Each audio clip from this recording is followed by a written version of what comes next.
Mga boss, pinakulong wala pang testigo. 10 buwan ang nakakulong si Tatay Digong at ngayon pa lang naghahanap ng mga testigo ang ICC. Pinapa-impeach, wala pang ebidensya.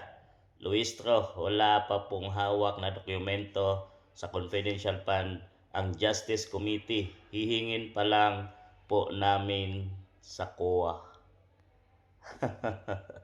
Mga boss, nakapattern talaga ang lahat para ipakulong, tugisin, di makatakbo ang mga Duterte, di mga makabalik sa kapangyarihan mga boss.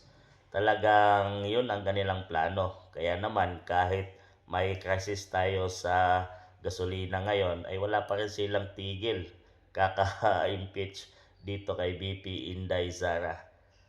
May isang taon na nakakulong si FPRRD or mag-iisang taon na ay ngayon pa lang naghahagilap yung ICC ng mga testigo at pinapunta nila sa ICC dahil talagang sinasabing hindi nila binayaran yung mga yun mga boss, na sinabing nag-ipon sila para yung mga kamag-anak ng mga nabiktima noon sa war on drugs ni FPRRD ay sinabing nag-ipon sila para hinintay nila ang araw na yon para makapunta sila.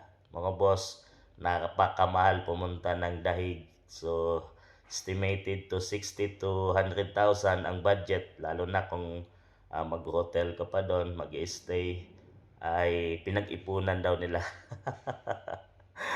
Itong lahat ay pattern mga boss na ginagawa ng administration para tugisin ang mga Duterte. Inuna nila ang ama at talagang dinala sa dahig ng walang due process.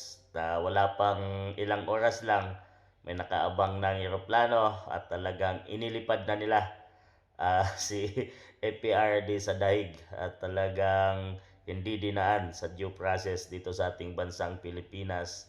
Kahit pa sinasabi ng administration na gumagana ang mga justice system sa ating bansa, pero doon pa rin nila pinadala at doon pinalitis sa ICC dahig. Siyempre pag doon ay tagilid ng makauwi si FPRRD mga boss.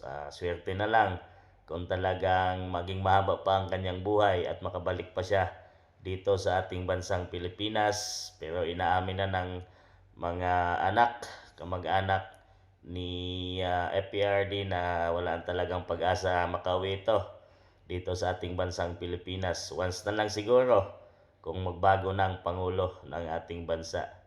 At dito, nag-fishing expedition sila at talagang wala pa palang mga hawak na ebidensya pero nililitis niya na nila si BP Inday Sara. Talagang wala silang tigil kahit pa alam na at ulit-ulit na yung kanilang ginagawa. Wala pa rin silang tigil kaka-impeach dito sa ating Vice President. Ganun na lang ang takot nila na hindi makabalik ang mga Duterte sa kapangyarihan dahil sa kanilang kalapastanganan ginawa sa ating bansang Pilipinas.